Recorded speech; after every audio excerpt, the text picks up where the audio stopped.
Ce qui tue l'amour ne tue pas la séduction. Pour moi, la question de tuer l'amour, c'est de tuer un lien qui est fort et qui mobilise deux personnes. Donc... AVS avec Philippe Robichon. AVS, à votre santé, ravi de vous retrouver. Mon invité ce matin, c'est Maximilien Bachelard. Bonjour Maximilien. Bonjour. Ça fait plaisir de vous revoir, docteur en psychologie. Vous êtes psychothérapeute et auteur de l'approche intégrative en psychothérapie. On va parler de ce qui tue l'amour dans les couples. Alors, mettons-nous d'accord, Maximilien. On va définir ces fameux tue l'amour. Qu'est-ce que vous entendez par là ?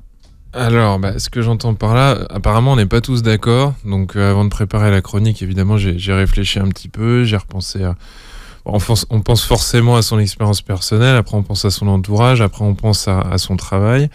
Et je suis tombé malheureusement sur Marie-Claire, dont je ne connais ni l'âge... La Marie-Claire, c'est le journal. Hein. Voilà, ni la vision du monde. Et je crois qu'on n'est pas du tout sur la même planète. Et ça m'a permis de définir encore plus ce dont je voulais parler aujourd'hui. Puisque Marie-Claire s'évertue à faire la liste de ce qui tue le désir, ce qui tue la séduction, mais pas ce qui tue l'amour. De mémoire, il y a les odeurs fortes, voilà, il y a les chaussettes. Voilà, on ne doit pas faire l'amour en chaussettes. Ronfle, voilà. C'est ça, ouais, on doit se laver, on doit faire attention à ses ongles. Voilà. Et donc c'est bon, vous avez la recette parfaite pour que le couple fonctionne. Alors moi je suis pas du tout d'accord. Je pense même que ça peut être très désirable de faire l'amour en pyjama ou en chaussettes. Pourquoi je dis ça de manière un peu provocatrice ? C'est tout simplement parce que la séduction et l'amour sont deux choses différentes. Et qu'évidemment, si vous rencontrez une personne qui ne se lave pas et qui garde ses chaussettes en faisant l'amour, il y a quelque chose qui ne va pas se faire. Mais ce qui tue l'amour ne tue pas la séduction. Alors qu'est-ce que j'entends par là ? C'est ça que vous voulez dire, c'est qu'un tue l'amour, c'est pas un tue la séduction. Oui, c'est-à-dire que quand les choses se passent très bien avec quelqu'un, c'est pas le pyjama en pilou-pilou qui va vous arrêter en fait. Et que ça, c'est une conséquence en fait. Et que souvent, quand l'amour est mort, on vient repointer du doigt ce qui tue la séduction. Donc c'est pas la même chose. Pour moi, la question de tuer l'amour, c'est de tuer un lien qui est fort et qui mobilise deux personnes. Donc c'est vraiment la question du lien entre deux personnes. Il y a un exemple qui m'est venu et qui est quand même assez parlant. C'est comment on arrive à tuer l'amour, notamment dans sa relation aux autres. Donc un exemple que je vais régulièrement entendre, c'est mon compagnon, je lui ai confié certaines choses hier soir, c'était assez intime, ça nous a fait rire, et il a pris à partie les gens au moment d'une blague pour révéler ce petit truc que je ne voulais pas rendre public. Donc ça, par exemple, c'est un tue l'amour. Alors qu'est-ce que ça veut nous dire ? Ça veut dire le dire... fait de prendre les autres à partie sur pour révéler quelque chose qui nous appartient. Exactement, donc ça c'est révéler, c'est trahir quelque chose qui devait se faire dans l'intimité, qui devait rester entre nous. Donc ça c'est un vrai tue l'amour. Et ça vient tuer l'amour, ça veut dire que ça vient tuer cette loyauté, cette intimité, cette sécurité qu'on a formée tous les deux. Ça c'est bien plus puissant que de sentir mauvais de la bouche en fait un matin. Ça c'est un détail qui est préjudiciable et qui est pas très agréable, mais qui va pas venir attaquer ce lien singulier, fort et puissant qui est censé unir deux personnes dans un couple. Ça, c'est bien plus embêtant. C'est-à-dire que les tue l'amour, à répétition et dans le temps, vont vraiment venir gratter les fondations. Et que toute la liste de Marie-Claire, en fait, elle parle du décor, qui est quand même moins important. De la forme et pas du fond. Exactement. C'est exactement ça que je vais expliquer, Philippe. Vous le faites mieux que moi pour le coup, et c'est très bien. C'est exactement ça qui se passe. On est défini en couple par le social. C'est-à-dire qu'on fait reconnaître aux gens qu'on est en couple en se tenant la main, notamment, en ayant une alliance. On montre aux gens la plupart du temps qu'on est dans une monogamie, c'est-à-dire qu'on exclut par définition toutes les autres personnes. Donc on doit pouvoir protéger son couple de l'extérieur d'une manière ou d'une autre.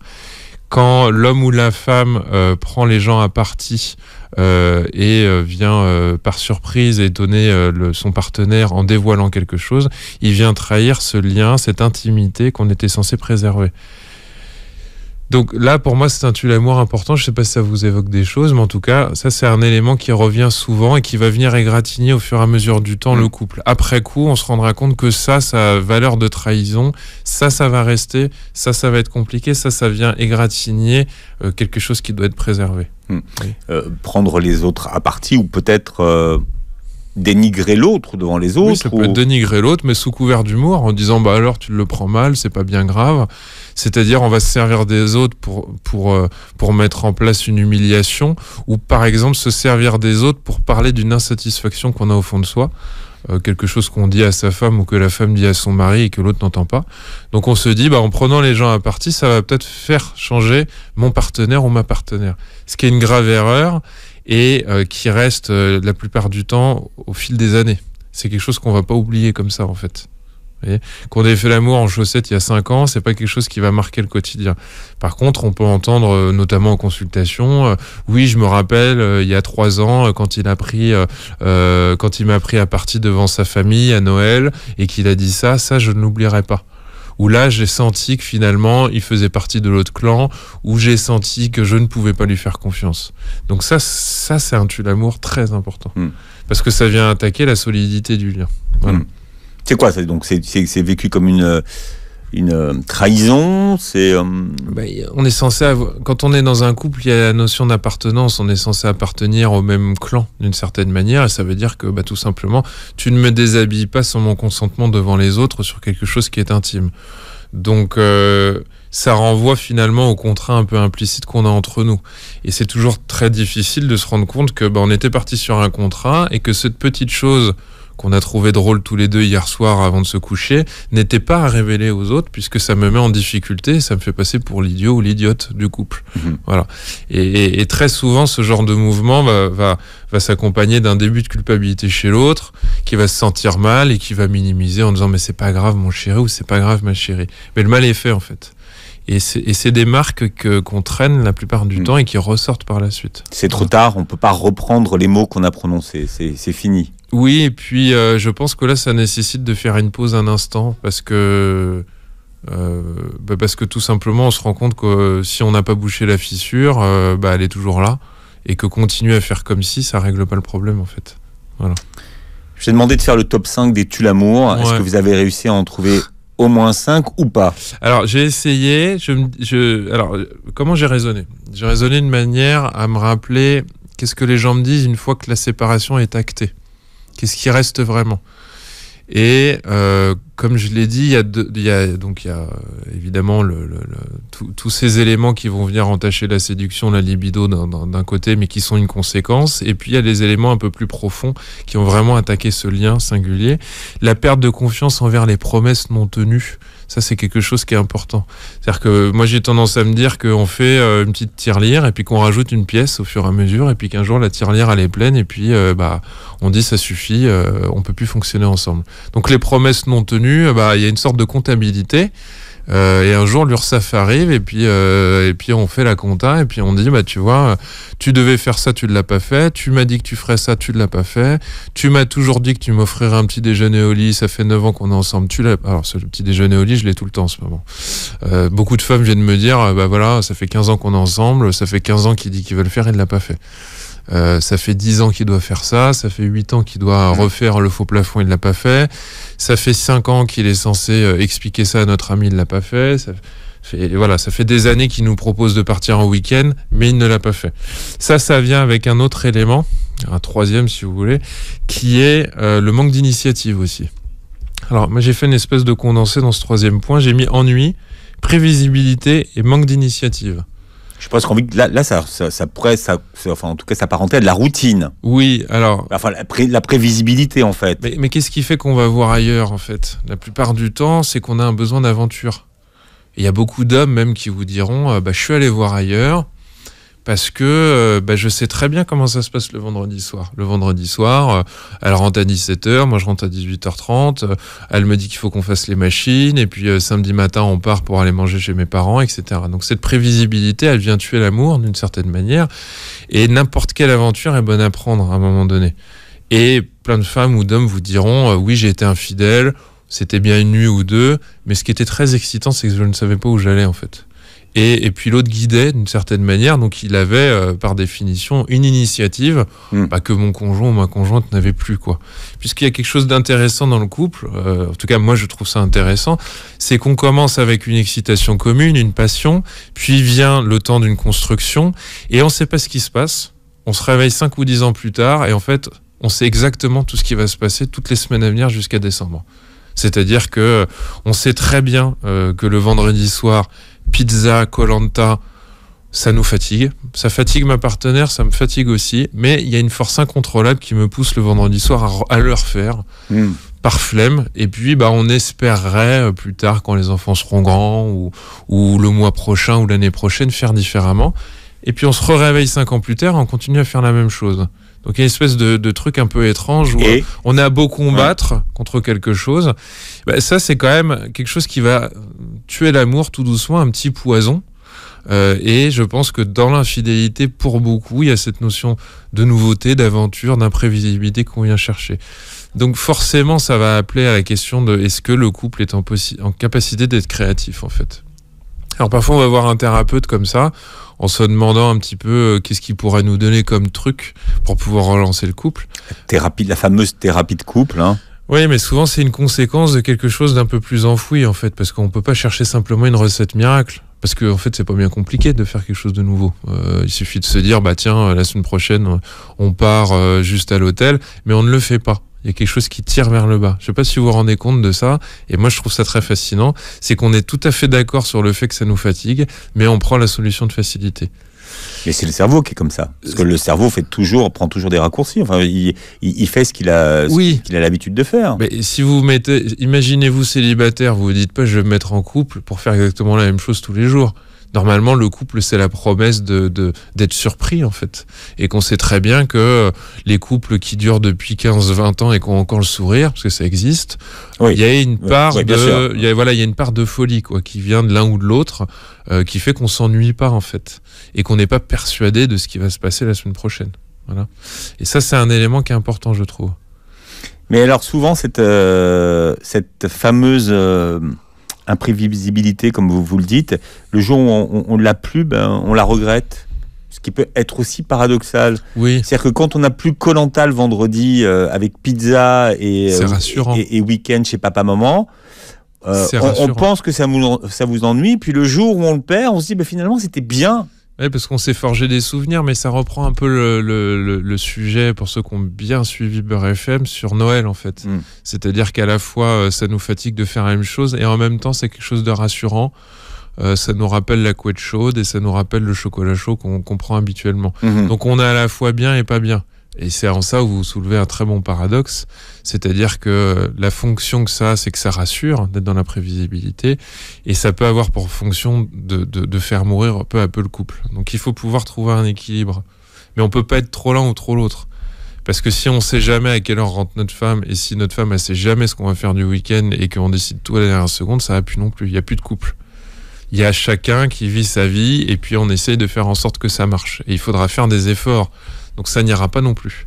C'est un juste équilibre entre les deux. C'est ça la difficulté, en fait, qu'il faut pouvoir identifier. Mais est-ce qu'on le décide, ou est-ce que ça s'installe, alors j'allais dire, à l'insu de notre plein gré ? C'est la difficulté, c'est que tout s'installe toujours à l'insu de notre plein gré, hein. Et puis on n'est jamais trop responsable. Et puis quand on va en thérapie de couple, la plupart du temps, c'est quand même parce que c'est l'autre qui va pas, en fait. Ça, c'est toute la magie de la thérapie de couple. C'est qu'il est rare d'avoir un couple qui arrive, en plus au bon moment, ils arrivent souvent quand c'est quasiment la fin, et qui se dit, tiens, mais qu'est-ce qu'on fait ? Puisque ça nous fatigue tous les deux. J'ai envie de dire, si vous êtes en capacité de faire ça, vous n'avez plus besoin de venir en thérapie de couple. Est-ce que Netflix, par exemple, ça fait partie des tue-l'amour ou pas encore ?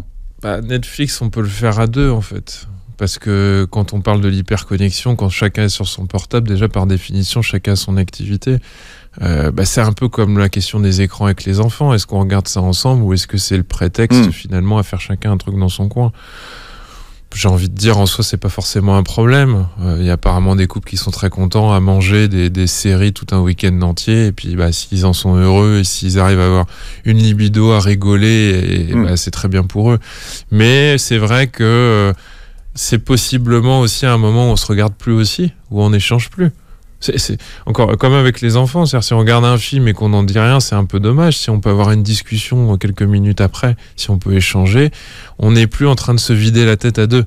Ça dépend aussi de la fonction qu'a l'écran, en fait, parce que si c'est pour se vider tous les deux la tête du samedi au dimanche de notre semaine de travail, j'ai envie de dire peut-être qu'on est un peu colocataire et qu'on trouve un moyen de se soulager devant un écran, et d'un seul coup c'est vrai que c'est un peu moins excitant dit comme ça, quoi. Ouais. Alors on a vu que les promesses non tenues, que le manque d'initiative, ça fait partie du top 5 des tue-l'amour. Quels sont les autres, Maximilien ? Alors, on avait ça. On avait la perte de confiance envers les promesses non tenues aussi. Ça fait un troisième point. Alors, moi, il y en a 3 autres qui me sont venus. J'ai du mal à compter jusqu'à 5 peut-être. Il y a un élément qui ressort beaucoup. Et ça, les femmes le ressortent beaucoup plus souvent. C'est découvrir que l'autre n'est pas ce qu'il faisait entendre. Et c'est-à-dire que ça, d'une certaine manière, on peut se rendre compte qu'on a construit cette notion d'amour sur une espèce de chimère, sur un espèce de mensonge. Moi, je trouve que cette notion, elle est très intéressante parce qu'on ne peut pas forcément imaginer que le partenaire a intentionnellement menti. C'est tout un jeu de représentation, c'est-à-dire que l'autre nous a fait entendre quelque chose. En fait, il nous a fait peut-être entendre quelque chose qu'il aimerait être. Puis la question, c'est comment ça se fait que l'autre a voulu y croire aussi.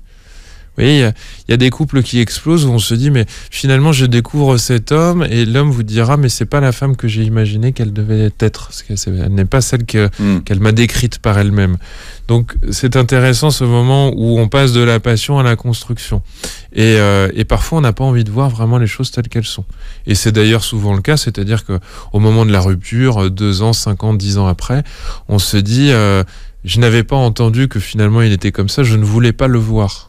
Ça, c'est très intéressant, c'est que on a tellement envie de quelque chose qu'on en arriverait presque à mettre de côté tous ces petits indicateurs qu'après coup on entend de manière assourdissante. C'est quoi? C'est une vision fantasmée de son partenaire, de son mari, de sa femme? C'est quelque chose de partagé, quoi. C'est-à-dire que, vous savez, quand il y a une rupture, ce qui est intéressant aussi, c'est d'entendre que on reproche au conjoint, par exemple, de n'avoir aucune capacité d'anticipation. Il n'est pas capable de prendre des initiatives. Mais cette même femme, elle vous aurait dit il y a 5 ans que c'était un aventurier et que ça lui faisait beaucoup de bien de ne pas avoir à réfléchir. Que sa folie lui faisait énormément de bien, elle qui venait d'une famille où on est très rigoureux, où on anticipe tout, on prévoit tout. Donc, c'est pas un mensonge. C'est-à-dire que on voit les gens d'une certaine manière et puis après ils commencent à redevenir eux-mêmes une bonne fois pour toutes. À partir du moment où on n'est plus dans la phase de séduction, peut-être que dans le couple on n'est pas forcément dans une fusion éclairée. L'homme qui était un petit peu aventurier, finalement il a tendance à continuer sa route et finalement à continuer à être aventurier, y compris sans sa femme. Vous voyez, donc c'est ce jeu aussi de temporalité que les gens peuvent avoir du mal à accuser. C'est-à-dire que ce que vous voyez au moment du coup de foudre, au moment de la séduction, va nécessiter, un arrêt sur image à un instant, parce que un coup de foudre n'est pas égal à une construction de couple. Vous voyez, pour moi, je pars du principe qu'on peut avoir un coup de foudre, mais ça ne veut pas dire que ça va marcher par la suite. C'est 2 choses bien différentes. Et les personnes semblent passer d'un point à l'autre comme ça, comme si de rien n'était. Mais est-ce que la différence, c'est peut-être le regard qu'on porte sur l'autre? Au moment où il y a le coup de foudre, on ne voit que ses qualités. Et finalement, quand on n'est pas, il n'y a plus de coup de foudre, on a tendance à voir que ses défauts. Ouais. Oui, il y a de ça. Et puis ça va dans les 2 sens aussi. Et puis on peut avoir tendance à vouloir taire certaines choses, puisque la rencontre avec l'autre nous donne envie d'être meilleur, parce que on sait qu'on a on a quelque chose qu'on n'a pas vraiment envie de garder en soi, et puis on le met en sourdine, et puis j'ai envie de dire, avec le temps, l'évaluation de l'autre devient complète, parce que il est en circonstance, il est plutôt dans un contexte plus réaliste, où il a pu approuver quelque chose. Ça, c'est un moment important quand même, parce que quand on n'a plus rien à prouver à l'autre, on commence à se relâcher, puis on commence à voir les vraies personnes, quoi. Vous voyez, l'amour est aveugle et le mariage lui rend la vue, comme on dit souvent. Oui, et les hommes, je pense, ont plus cette tendance à faire ça. C'est-à-dire qu'une fois qu'ils ont réussi à obtenir leur proie, ils se reposent. Ils se reposent, et puis la femme continue à se maquiller, à faire attention. C'est un peu caricatural ce que je veux dire. Et puis l'homme a tendance à rester plus sur ses acquis. Vous voyez, à moins faire d'efforts, donc. À moins faire d'efforts, et donc finalement peut-être parfois à se révéler un peu plus comme il est vraiment. Donc cette notion d'effort, et on l'entend souvent, elle essaye plus souvent d'être maintenue par les femmes. Les femmes ont un peu plus de courage pour parler de ces choses-là la plupart du temps. 90% du temps, c'est les femmes qui amènent les hommes en thérapie de couple. Et c'est pas l'inverse, en fait. Et les hommes ont plutôt tendance à dire en début de thérapie de couple qu'il n'y a pas de problème. Et je vois pas où est le problème, ça a toujours été comme ça. Et la femme de dire, ouais, mais sauf que on s'est connus à 10 ans, et puis moi j'aimerais autre chose maintenant. C'est toujours été comme ça, et puis t'as jamais rien dit, quoi. Exactement. Donc pourquoi tu te plains maintenant, quoi? Tu sais pourquoi t'as signé. Cette phrase, elle est marrante aussi, parce que Ça veut dire que dans les statuts de l'entreprise, il n'a jamais été clairement écrit qu'elle pourrait évoluer. Vous voyez ? C'est intriguant quand même cette façon de voir le couple. Le monde évolue, on a des enfants, ils grandissent, on vieillit, on change de boulot, mais il y aurait quelque chose dans le couple qui devrait rester figé. T'as toujours fait la vaisselle, je vois pas pourquoi je me mettrais à la faire. Il y a quelque chose comme ça qui est assez particulier. 4e tue l'amour, Maximilien. Alors, on en est à 4, certainement. Ne pas prendre en compte l'autre dans ses décisions, l'oublier ou de même pas l'évoquer en fait. Alors je trouve que ça c'est un élément important parce que le couple aussi c'est des décisions communes. Alors on peut ne pas être d'accord, on peut prendre des décisions un peu compliquées parce que la volonté des deux s'exprime dans cette décision, mais ça c'est quelque chose aussi qui à force de temps va faire qu'on va plus se retrouver dans les décisions partagées du couple. C'est-à-dire, on a fait la maison à l'image de mon mari, où le mari va dire, ça fait des années, on part toujours en vacances, finalement, chez mes beaux-parents, et j'en ai marre. Donc ça renvoie encore à cette question d'une responsabilité partagée. Et comment ça se fait que j'ai laissé l'autre décider sur un thème et pourquoi je me réveille maintenant ? Encore une fois. Parce que ça m'arrangeait peut-être, parce que je n'avais pas envie de décider, mais ça prouve bien que ne pas décider, c'est prendre position. Et que c'est compliqué après coup de dire oui mais ça ne m'a jamais plu ça. Vous voyez ? Donc comme on n'aime pas forcément le conflit, il est très compliqué que les deux aiment le conflit. Il y en a un qui plie et puis qui laisse passer. Puis on se réveille encore 10 ans après et puis on se dit j'en peux plus de faire ça, je n'ai pas voulu cette maison, je ne voulais pas 3 enfants mais elle insistait, je lui ai dit oui. Oui mais donc au bout d'un moment il faut bien payer, faut bien faire la compta justement et puis il faut bien payer à la caisse quoi. Donc c'est pour ça que ça nécessite parfois des temps d'arrêt quand même. Puis j'ai envie de dire, on n'est pas d'accord, c'est pas bien grave. Vous voyez ? Ça vous parle ça aussi ? Ouais, écoutez, il y a des fois on s'entend dire oui. Ouais. Pourquoi ? Pour avoir la paix ? Non, mais non. Vous pensez non et vous dites oui. C'est paradoxal ça. Ouais. Vous vous entendez dire oui alors que c'est pas forcément ce dont vous avez envie. Ça pourrait révéler quoi ça alors ? Donc peur du conflit ? Je sais pas, des fois. Envie de faire plaisir ? Non, c'est plus dans le fait d'envie de faire plaisir à l'autre. Ouais. Si ça te fait plaisir, voilà, écoute. Ouais, mais c'est déjà. C'est pas ça qui me fait plaisir, mais si ça te fait plaisir. Ouais. Mais c'est compliqué parce qu'en prenant une décision, on modifie quand même la trajectoire. Et puis si on passe son temps à vouloir faire plaisir à l'autre, où est-ce qu'on se retrouve ? Et beaucoup de gens arrivent en consultation en se disant je me retrouve dans rien. Oui, mais la question c'est pourquoi vous avez passé votre temps à donner procuration au vote. C'est ça aussi. Pour gagner du temps, en disant vous écoutez pas, vous dites oui, comme ça. Voilà. Gagner du temps, mais c'est en perdre après en fait. Oui. C'est pas gagner du temps. D'accord, mais c'est sur le coup, vous gagnez du temps, donc vous bottez en touche. Mais gagner quel temps en fait ? C'est ça la question. Parce que vous gagnez la tranquillité du moment. Voilà, donc c'est pas le temps, c'est la tranquillité. La tranquillité du moment. Donc ça voudrait dire que celui qui est le négociateur le plus emmerdant gagne la partie. Et au fur et à mesure, on décale la construction sur le côté. Puis on se dit, mais finalement, on avait un devis, on a changé toutes les lignes au fur et à mesure. C'est plus du tout ce que je voulais en fait. Et ça, c'est particulier parce que quand les gens viennent en consultation, moi j'entends finalement des gens qui me disent c'est pas ce que je voulais. Et moi de leur dire mais qui c'est qui a décidé pour vous en fait ? Vous étiez où quand les décisions étaient là quoi ? Est-ce que c'est un stagiaire qui a pris le relais ? Est-ce que vous avez donné procuration à votre belle-sœur ? Enfin, qu'est-ce qui s'est passé quoi ? Et c'est là où c'est important de révéler ces mécanismes. Parce que si on est amené à faire ça, peut-être qu'on est amené à faire ça ailleurs aussi. Notamment au boulot, on fait plaisir, on reste 1 heure de plus. Comme ça, le patron nous fait pas de réflexion à la réunion d'après. Et puis, on se laisse manger au fur et à mesure. Donc évidemment, le couple, c'est quelque chose à la fois naturel et de pas naturel. On est amené à prendre des décisions et à s'enquiquiner avec le point de vue de quelqu'un d'autre. Alors heureusement qu'on l'aime, mais il va bien falloir faire une synthèse avec ça. Sinon, vous donnez procuration sur tout, mais ça voudrait dire que vous êtes dans le couple et qu'en même temps, vous n'avez rien à voir avec ce couple. Vous êtes juste spectateur. Et plus on est spectateur, plus on paiera l'addition à un moment donné, quoi. Vous voyez ? On peut pas être à la fois heureux et laisser la responsabilité à l'autre de deviner ce qui serait bon pour nous. Puis, j'ai envie de dire, si on faisait une émission sur les pervers narcissiques, au final, on pourrait presque se dire que l'autre a tellement décidé pour nous qu'on se sent manipulé. Mais la question, c'est comment on lui a laissé cette place aussi dans les choix du couple, en fait. C'est une bonne idée, ça, l'émission sur les... Ça pourrait être pas mal. Sur les PN, sur les pervers narcissiques. Ouais, ils ont même un petit diminutif. Non, PN, c'est pas quoi. PN, on dit pas, on dit pas PN. Si, on dit PN. C'est comme, tu sais, les gens aujourd'hui, ils voient des PN et des HP partout. Oui. Des hauts potentiels et des pervers narcissiques un peu partout. Et des hôpitaux psychiatriques, quoi. Ouais. Maximilien, vous avez une autre vision de ce qui tue l'amour dans un couple. On voit la dernière, s'il vous plaît. Alors, y a quelque chose aussi qui paraît anodin comme ça, mais qui, je crois, attaque quand même sur le long terme la question. Quand on est en couple, on peut parfois se dire quand même que l'autre sera un peu comme notre meilleur ami, notre meilleur confident. Pas uniquement la personne avec qui on couche, avec qui on a des enfants, mais aussi quelqu'un avec qui on a un lien particulier qui serait un lien qui serait pas remplaçable.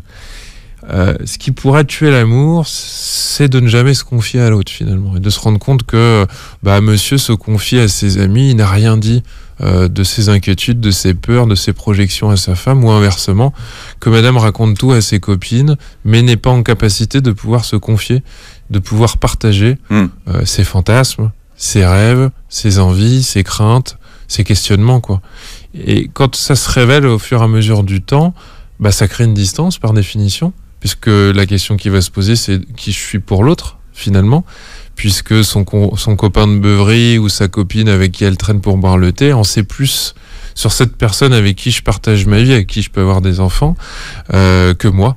Et ça, je pense que c'est quelque chose qui tue au fur et à mesure l'amour, et pas la libido, comme le fait finalement Marie-Claire, pour reprendre un petit peu. Parce que là, on est sur la perte du désir, finalement, ce qui n'a rien à voir. Oui. Quelle différence vous faites entre ce que vous venez de nous dire et le jardin secret? Parce qu'on dit toujours que dans un couple, il faut que chacun puisse avoir son propre jardin secret et pas forcément tout dire à l'autre. Je sais pas s'il faut forcément avoir un jardin secret. Moi, ce qui me semble être le plus sain, c'est pas tant d'avoir un jardin secret, c'est d'avoir la sensation quand même encore d'exister pour soi. Ça, c'est quand même un élément important. On connaît tous ces couples où ils ont des amis, puis le jour où ils se mettent en couple, il n'y a plus rien. Ça, c'est un peu les couples fusionnels quand même. Voilà, donc il n'y a plus d'oxygène. Alors il y a des couples fusionnels qui marchent bien, qui marchent très bien, ils sont en autarcie complète, ils ouvrent plus les fenêtres, il n'y a plus d'oxygène dans la maison, mais apparemment ça leur suffit. Puis peut-être que ça vient répondre à un besoin en fonction de leur histoire, et puis c'est très bien pour eux. Mais je trouve qu'un gage de peut-être de santé sur le long terme, c'est de pouvoir avoir, si besoin, accès à des ressources extérieures. Et pour le coup, un des éléments clés pour comprendre tout ça, c'est de pouvoir continuer à avoir un minimum de lien avec sa famille au besoin, avec ses amis, continuer à avoir toutes les activités qu'on avait avant. Parce que le couple peut avoir cette tendance auto-centrée à un petit peu comme un cyclone, à nous amener à tirer vers le centre, voire vers le bas. Et puis on se retrouve 10 ans plus tard, en fait, on lit plus. En plus, il y a les enfants, donc on n'a plus le temps de s'occuper de soi. On va plus au cinéma, on adorait ça. On avait une dizaine d'amis qu'on voyait, maintenant on n'en voit plus qu'une qui habite à l'autre bout de la France. On se retrouve plus forcément là-dedans. Et ça, évidemment, ça va venir nous rapprocher. Ça va venir aussi peut-être nous amener à dire que depuis qu'on est en couple, on ne fait plus ça. Puis très rapidement, c'est de la faute de l'autre. Mais je crois qu'il y a une responsabilité personnelle à ne pas s'oublier. Alors après, le jardin secret, c'est selon, mais je trouve que c'est aussi parfois très fort de pouvoir partager quelque chose d'intime qu'on n'a pas révélé à son partenaire. Et même, théoriquement, d'une certaine manière, ce serait bizarre de ne pas le faire. Ça pourrait même être très agréable et parfois même ça vient sauver un couple de pouvoir nommer ce qu'on a en tête et qu'on n'ose pas partager avec l'autre, quoi. Alors dans l'étape où le couple devient un couple parental, il y a aussi cette idée que tout ce qu'on faisait avant, on le fera plus tard, au moment de la retraite. Oui, tout ce qu'on n'est plus en train de faire maintenant, justement sortir, aller au cinéma, faire du sport ensemble, voyager, on le fera à la retraite. Oui, exactement. C'est faux ou c'est vrai? Est-ce qu'on le fait plus tard? Bah non, on le fait pas plus tard puisqu'on est grands-parents après. Donc voilà. Donc après, il faut bien s'occuper des petits-enfants. Ouais. Non, mais la plupart du temps, quand les gens en arrivent à cette situation, ils vont devoir redresser la barre et rapidement et tout de suite. C'est-à-dire qu'ils sont en train de se dire, je me perds, il faudrait que je m'occupe de moi, je ferai ça demain. Quand ça fait 10 ans que vous le faites, ça sera pas réglé après. On attend un événement extérieur. Mais c'est le fameux, au 31 décembre, j'arrête de fumer. On n'arrive pas plus l'arrêt de la cigarette au 31 décembre, c'est des bêtises. Le mouvement, il est intérieur. C'est nous qui décidons à un moment donné que ça suffit. Et ce sera l'élément le plus puissant pour pouvoir se mettre à s'occuper de soi. Donc on attend qu'on nous arrête, en fait. On attend d'être mis à la retraite. Mais quand vous êtes mis à la retraite, déjà, vous pouvez avoir un coup de pompe parce que vous n'avez plus de réveil. Vous vous demandez un peu moins l'utilité que vous avez dans cette société. Vous produisez plus. Alors oui, après, vous pouvez aller compenser dans les activités. Mais souvent, quand on arrive à la retraite, la majorité du temps, c'est pas toujours le cas, on se met à investir des activités personnelles pour ne pas être avec l'autre.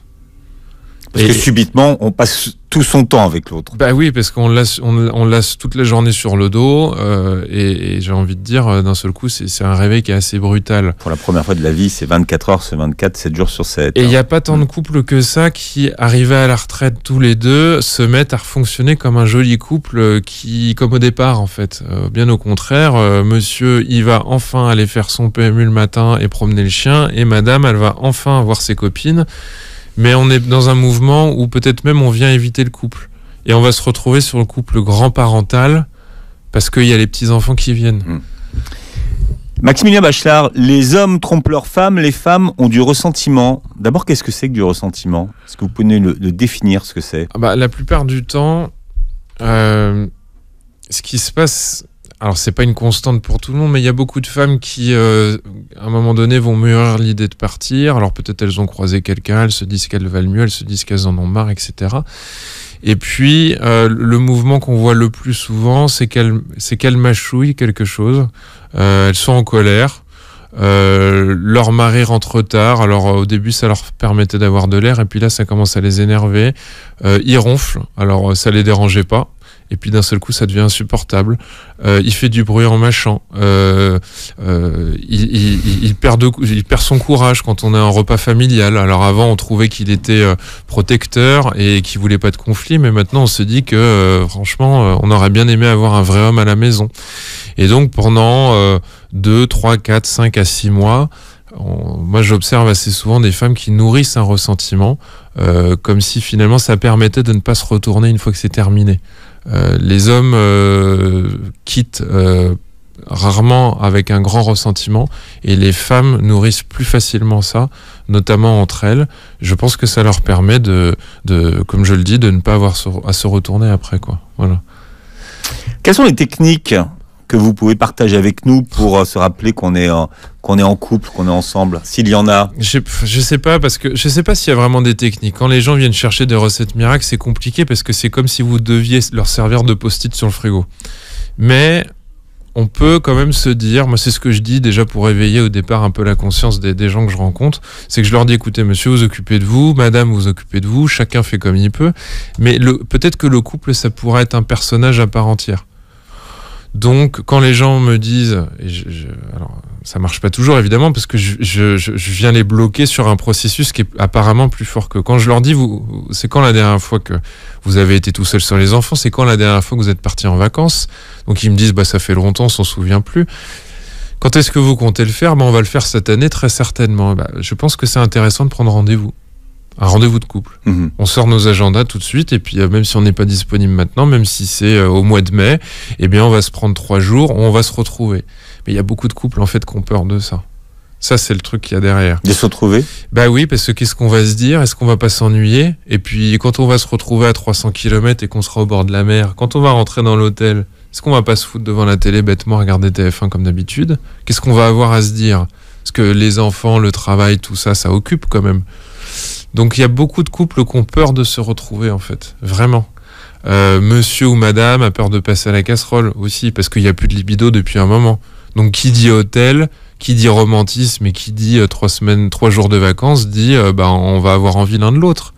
Et donc, comme c'est l'œuf et la poule, les gens n'y vont pas, parce qu'ils ont peur de ne pas avoir assez de désir. Donc là, à ce moment-là, il faut pouvoir tempérer un peu cette attente et se dire, simplement, non, on va être tous les deux, et puis on fera ce qu'on veut, et puis peut-être même on sera jamais à l'hôtel, où on y sera toute la journée, mais au moins, on va essayer de créer une bulle où il pourrait se passer quelque chose.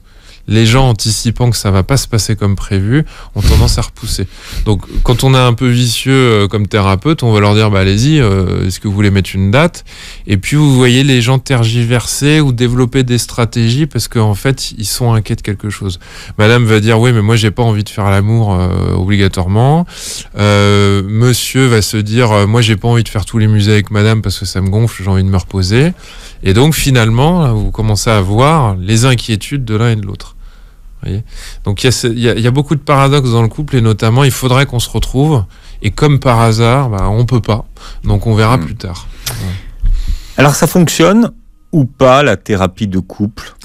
Alors qu'est-ce qu'il faudrait pour que ça fonctionne? La question, ça c'est la question piège du jour de Philippe. Il y a c'est parce que je vous ai écouté là. Moi ce que je constate de ma petite expérience, c'est que beaucoup de couples arrivent un petit peu quand c'est trop tard. C'est-à-dire que certains viennent chercher une confirmation auprès du professionnel, de l'expert, que c'est foutu.